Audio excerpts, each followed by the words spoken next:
Good morning, students. Today's class is epidemiology practical. We already started. This is a third class in epidemiology practical. So you have to copy these three questions in your record books. Today we'll be discussing question 10, 11 and 12.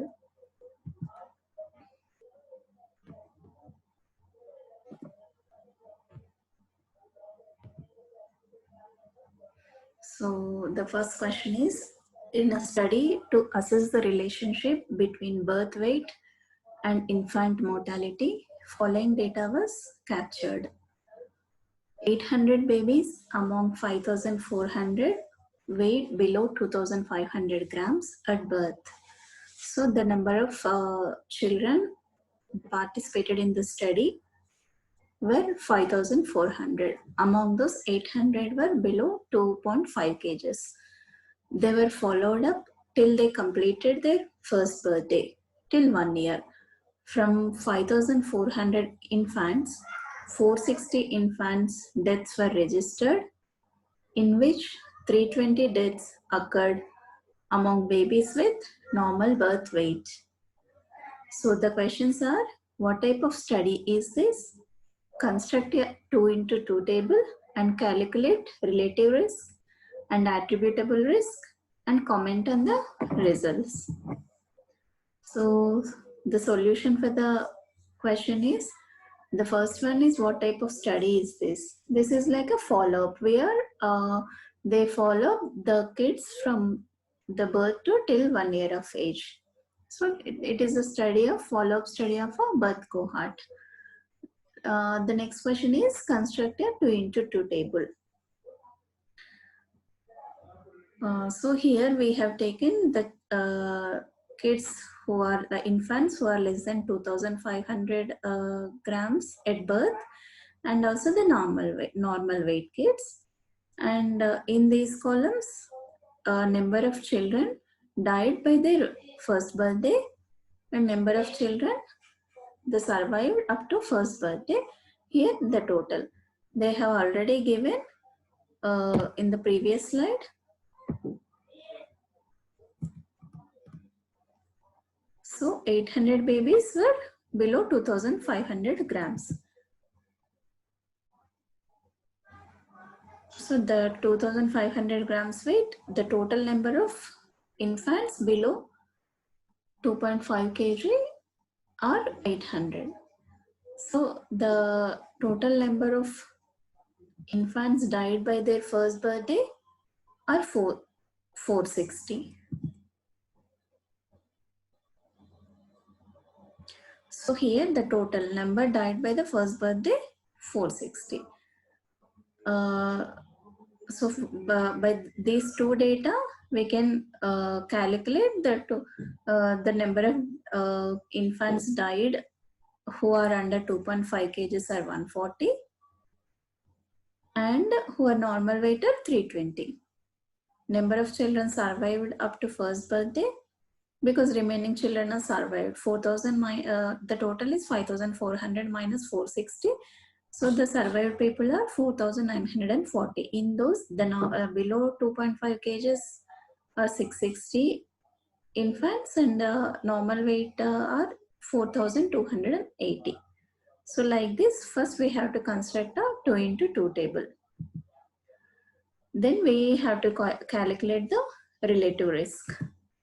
So the formula for relative risk is incidence of disease among exposed divided by incidence of disease among non-exposed. So first we have to calculate the incidence of disease among exposed and also the non-exposed. So here incidence of disease among exposed is A by A plus B into 100. Here A is 140, A plus B means total 800. 140, 800 into 100, it comes 17.5. Incidence of disease among non-exposed. Here exposed means low birth weight. So non-exposed, C by C plus D into 100. Here C is normal weight people, normal weight infants who died, and normal weight who survived. A by C plus D into 100. It comes 6.95. So by this we know incidence of disease among exposed and also non-exposed. So it is 17.5. So we calculate the relative risk. That is 17.5 divided by 6.95. It comes like a 2.51. Then we have to calculate the attributable risk. The formula for this is incidence of disease among exposed minus incidence of disease among non-exposed divided by incidence of disease among exposed into 100. So we have already calculated these things. So by this 17.5 minus 6.95 divided by 17.5 into 100, it comes 60.29%. So the comments, we already discussed these theory parts in your theory. So what is relative risk? It indicates that the risk of death is 2.5 times higher in low birth weight. Here it comes 2.51. What does it mean? The risk, the low birth weight risk, that is 2.5 times higher in low birth weight as compared with the normal weight. So it is confirming that there is an association between low birth weight and infant mortality. So what does the attributable risk suggest? It came like 60% for us. So what does it suggest? 60% of infant deaths can be prevented if low birth weight could be controlled or eliminated. Okay. The next question is, the number of children under 1 year of age in the area served by your health center is 2,500. You are currently halfway through a supply period of 1 month. The stock records show that you have a stock of 1,500 doses of measles vaccines with you. So here they are already given measles wastage multiplying factor is 2 for that PHC. It is different for different PHCs. So the questions are, is there too much, too little measles vaccine in stock? What are the possible causes of this situation? What actions would you take to correct? How will you prevent the situation from recurring? So the total number of children under that PHC, the data we have is the number of children under that PHC, the 1 year number of children under 1 year of age of 2,500, and we already halfway through that month, and the stock of measles is 1,500 doses, and also the wastage multiplying factor is 2. Solution. Total number of children under 1 year of age is 2,500. So the number of children to be vaccinated per month, these are like a total number of children. So we take per month, we have to vaccinate 2,500 divided by 12. It comes around 209 children every month. They have to be vaccinated every month. So total doses per child is equal to 1 dose. 1 dose per 1 child. Measles, because measles we give 1 dose. Wastage multiplication factor for measles is 2. So the number of doses required per month. Then we calculate the number of doses required per month. Number of measles doses actually. So the formula for that is number of beneficiaries, that is 209, into number of doses, that is 1 dose, and measles vaccine wastage factor, that is 2. So 209 into 1 into 2, it comes 418 doses per month. We need 418 doses per month. But how many doses we have here? 1,500 doses. But we need only 418. So by this we have excess or like a too little or too much vaccine with us, we know. Because stock record available measles vaccine stock is 1,500 doses. The requirement we already calculated, that is 418. We are halfway through the month. So 418 divided by 2, actually only 209 doses have to be given. The 418 doses are per month we have calculated, but we are already halfway through the month. Because of that, we only require like a 209 doses, but we have like a 1500. So excess stock is available. That is how much excess? 1500 minus 209, 1291. Inference. So there is therefore too much measles vaccine is in stock.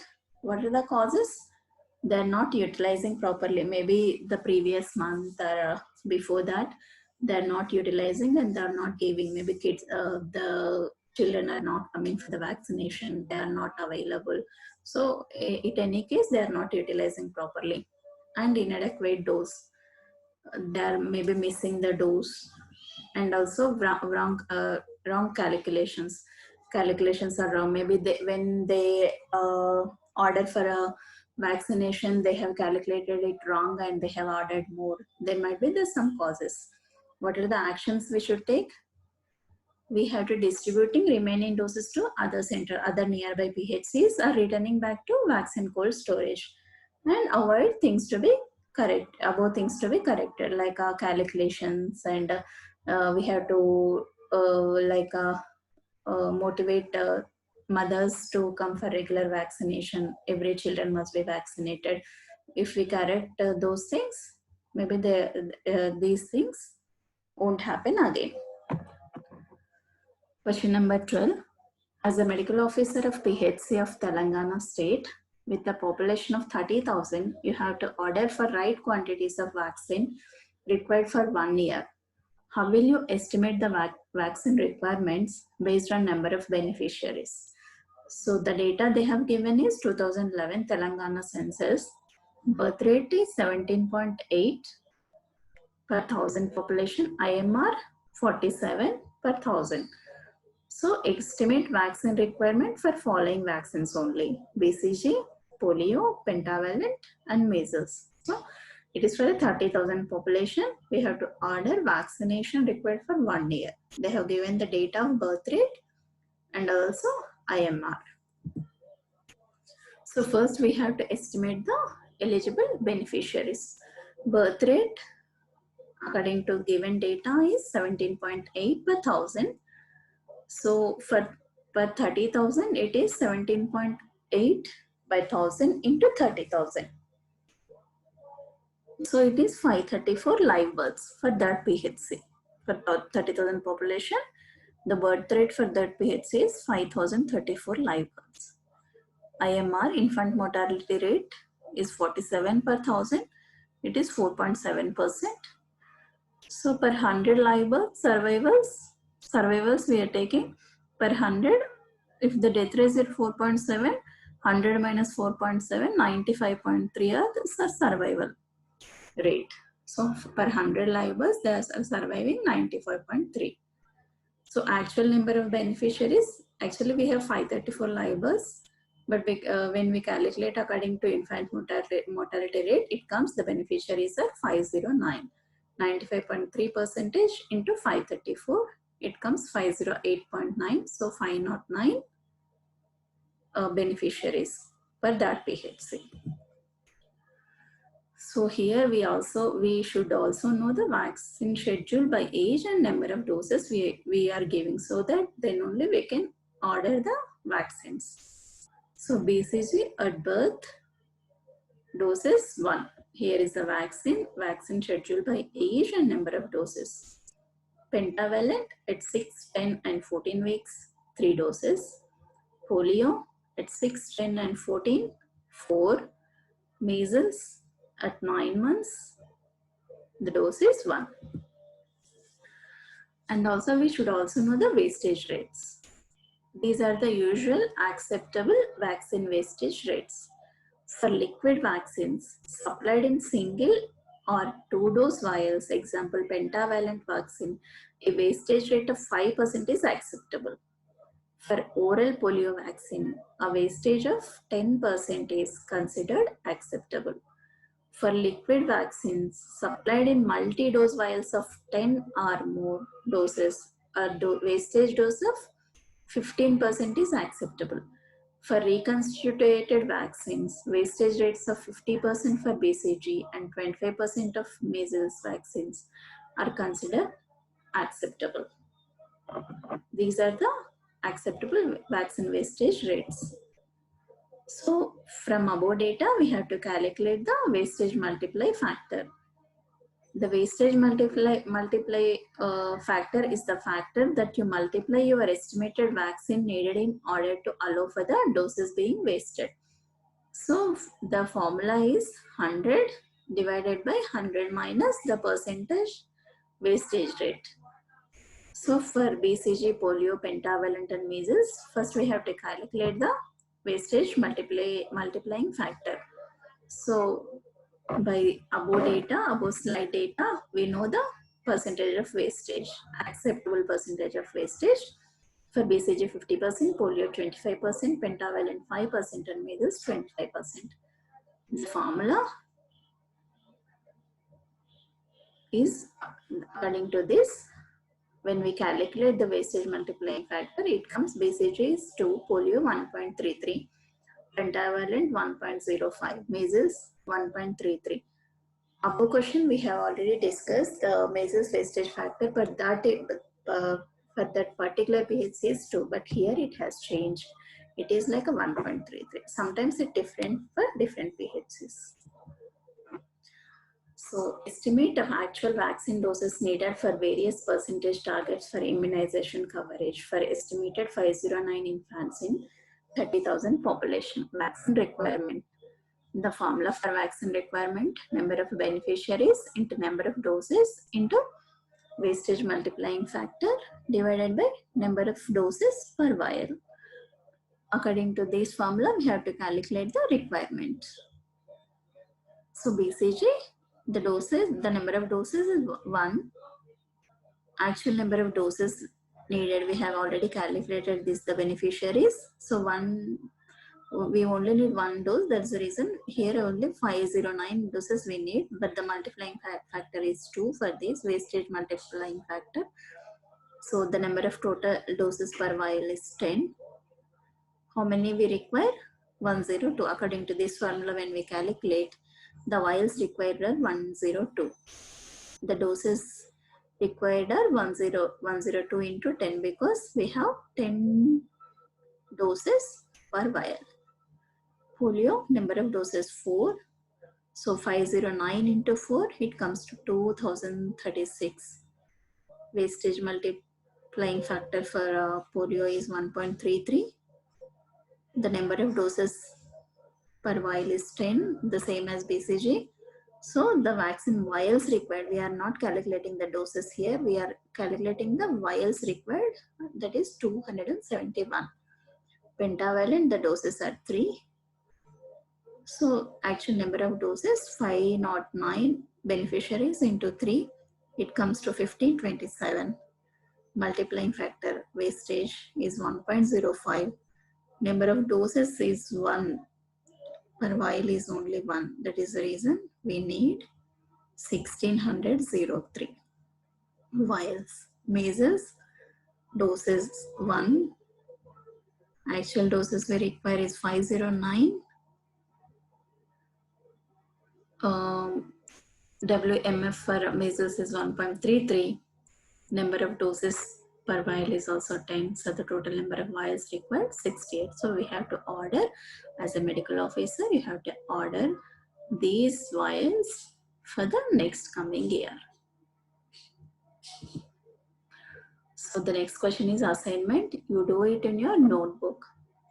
Copy this question and do it in your notebook. Out of 482 oral contraceptive pills users, 27 developed hypertension, while among 1,908 non-OCP users, 77 developed hypertension. Find the relative risk and attributable risk of oral contraceptive pill and give your comment. Thank you.